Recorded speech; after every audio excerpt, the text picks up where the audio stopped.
तो जय हिंद दोस्तों, स्वागत है एक बार फिर से आप सभी का आपके अपने यूट्यूब चैनल पर। दोस्तों, काफ़ी दिनों से कोई वीडियो अपलोड नहीं कर पाए, जिसका एक सबसे बड़ा रीज़न है कि गले में कुछ दिक्कत हो गई थी। इसकी वजह से मैं वीडियो अपलोड नहीं कर पाया। और आज मैं फिर से आपके लिए लेकर आया हूँ क्लास 10th मैथ्स के कुछ महत्वपूर्ण प्रश्न जो आपके बोर्ड एग्ज़ाम के लिए बेहद इम्पोर्टेंट है। जैसा कि आपके बोर्ड एग्ज़ाम चल रहे हैं और आपके 21 तारीख को पेपर लगा हुआ है मैथ का, और हम ये उम्मीद करते हैं कि आपका जो पहला पेपर है हिंदी का वो बहुत अच्छा हुआ होगा। आइए अब हम एक क्वेश्चन देखेंगे आज, जो बोर्ड एग्ज़ाम में आपको 6 नंबर में देखने को मिलेगा। ठीक है। और ये आपका जो क्वेश्चन है ये रिलेटेड है रेलगाड़ी से संबंधित प्रश्न, जहाँ पे रेलगाड़ी की चाल और दूरी दी जाती है और वहाँ से सवाल वो बना देता है। तो आइए उस क्वेश्चन को किस तरीके से हल करेंगे वो मैं आपको बताऊंगा। बहुत ध्यान से आप लोग देखिएगा, और अगर वीडियो पसंद आए तो चैनल को सब्सक्राइब करना बिल्कुल भी ना भूलें और वीडियो को ज़्यादा से ज़्यादा लोगों तक शेयर करें। तो जैसे क्वेश्चन यहाँ पे आपका इस टाइप का 6 नंबर में देखने को मिलेगा कि एक रेलगाड़ी 360 किलोमीटर की दूरी एक समान चाल से तय करती है।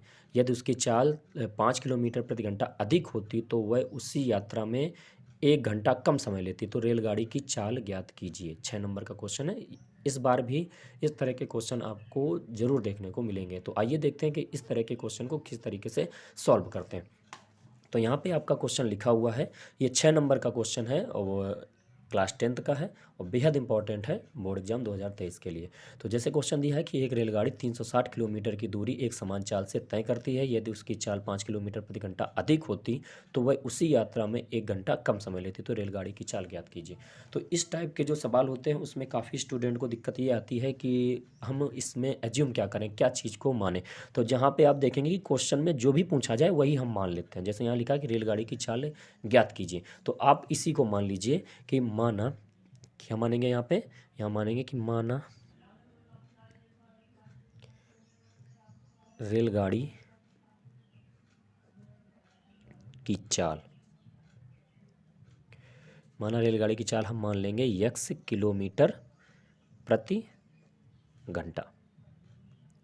ये हम रेलगाड़ी की चाल मान लेंगे। हमने क्या मान लिया कि माना जो रेलगाड़ी है उसकी चाल है x किलोमीटर प्रति घंटा। तो अब जो पहली शर्त है उसमें क्या कह रहा है कि एक रेलगाड़ी 360 किलोमीटर की दूरी एक समान चाल से तय करती है, और आपको दिया गया है कि दूरी कितनी दी गई है वो भी लिख लीजिए। दूरी बराबर कितनी है, 360 किलोमीटर, ये दूरी है। और ये आपको क्या है, ये दिया गया है, प्रश्न में आपके दिया है। अब जब रेलगाड़ी 360 किलोमीटर की दूरी x किलोमीटर प्रति घंटा की चाल से तय करेगी तो समय कितना लगेगा। तो पहली शर्त में हम यही निकाल देंगे। तो प्रथम शर्त में यही है, प्रथम शर्त में यही तो है कि रेलगाड़ी 360 किलोमीटर की दूरी एक समान चाल से तय करती है।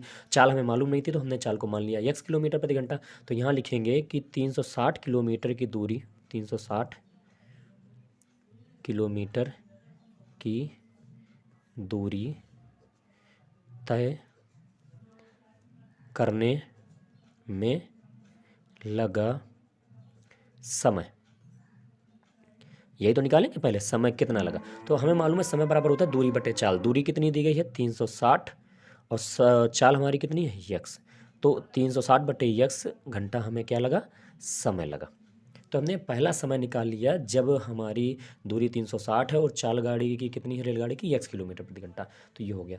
द्वितीय शर्त आपका जो प्रश्न में कह रहा है वो देख लीजिए कि जो दूसरी कंडीशन है उसमें क्या कहा है। सेकेंड कंडीशन में उसने कहा कि यदि उसकी चाल 5 किलोमीटर प्रति घंटा अधिक होती, तो चाल में वृद्धि कितनी हो रही है। तो यहाँ लिखेंगे चाल में वृद्धि, मतलब उसकी चाल कितनी बढ़ गई, 5 किलोमीटर प्रति घंटा बढ़ गई चाल। ठीक है, कितनी चाल बढ़ गई, 5 किलोमीटर प्रति घंटे उसकी चाल बढ़ गई। तो नई चाल कितनी हो जाएगी, नई चाल उसकी, हमने माना कितना था, हमने माना था कि उसकी चाल है x किलोमीटर प्रति घंटा। अब अगर 5 किलोमीटर प्रति घंटा बढ़ गई है तो सीधी सी बात है कि जो चाल है वो x + 5 किलोमीटर प्रति घंटे हो गई होगी। यहाँ तक हमें उम्मीद है कि आप लोगों को समझने में दिक्कत नहीं हुई होगी। अब नई चाल हो गई x+5 किलोमीटर प्रति घंटा। दूरी वही है, 360 किलोमीटर की जो दूरी पहले दी गई थी वही अभी भी है, कि वो दूरी नहीं बदली है। 360 किलोमीटर की दूरी पहले वो x किलोमीटर प्रति घंटा की चाल से तय कर रही थी, अभी भी दूरी कितनी है, दूरी वही है, कितनी, 360 किलोमीटर। लेकिन अब बदला क्या है कि चाल बदल गई, और चाल जब बदल गई है, अब चाल कितनी हो गई, x+5। तो अब समय कितना लगेगा, अब इसको तय करने में जो समय लगेगा, दूरी बटे कितना हो जाएगा, चाल, तो 360 बटे, अब समय हो गया x+5, और ये घंटा समय लगा इसको। ठीक है, पहले समय लग रहा था उसको 360 बटे x घंटे, अब लगा है 360 बटे x+5 घंटा। ठीक है, अब इसमें नेक्स्ट क्या करेंगे कि हमें प्रश्नानुसार क्या दिया गया है, प्रश्नानुसार हमें दिया गया है कि उनके जो समय में अंतर है, क्या कह रहा है कि होती तो उस यात्रा में 1 घंटा कम समय लेता, कि जब चाल बढ़ गई होगी तो निश्चित सी बात है कि जब चाल बढ़ जाती है तो दूरी को तय करने में समय कम लगता है। तो यहाँ पे समय ज़्यादा लग रहा होगा, यहाँ पे समय कम लग रहा है, तो दोनों समय में अंतर कितने का, 1 घंटा। तो प्रश्नानुसार दिया गया है कि समय में अंतर बराबर कितना है, 1 घंटा समय दिया गया है। समय में अंतर 1 घंटा है, और आपके हिसाब से समय में अंतर क्या होगा, हमारे हिसाब से जो समय में अंतर होगा वो 360 बटे x और माइनस, ये भी तो समय है, 360 बटे x+5 और बराबर कितना, 1। अब आप, ये हो सकता है किसी को कन्फ्यूजन है, हो सकता है कि हमने इससे इसको क्यों घटाया, तो सीधी सी बात है ये कि अगर समय, ये वाला समय ज़्यादा होगा, क्यों, यहाँ पे चाल है कम, यहाँ पे चाल ज़्यादा है, तो ये समय हो जाएगा कम समय लगेगा। क्योंकि आप अगर कोई 20 किलोमीटर की दूरी 10 किलोमीटर प्रति घंटा की चाल से तय करें तो समय कितना लगेगा, और वही दूरी आप अगर 15 किलोमीटर प्रति घंटा की चाल से तय करें तो समय ऑटोमेटिक कम लगेगा। जब चाल बढ़ जाती है तो आप जो दूरी तय करते हैं उसमें समय कम लगता है, तो यहाँ पे समय ज़्यादा लगेगा और यहाँ पे समय कम, और इनके बीच में जो अंतर है वो कितने का है, 1 घंटे का। अब आपका ये समीकरण बन गया, यहाँ से अब हम समीकरण को हल करेंगे और हमारा x का मान आ जाएगा, वही हमारा क्या हो जाएगा, आंसर हो जाएगा।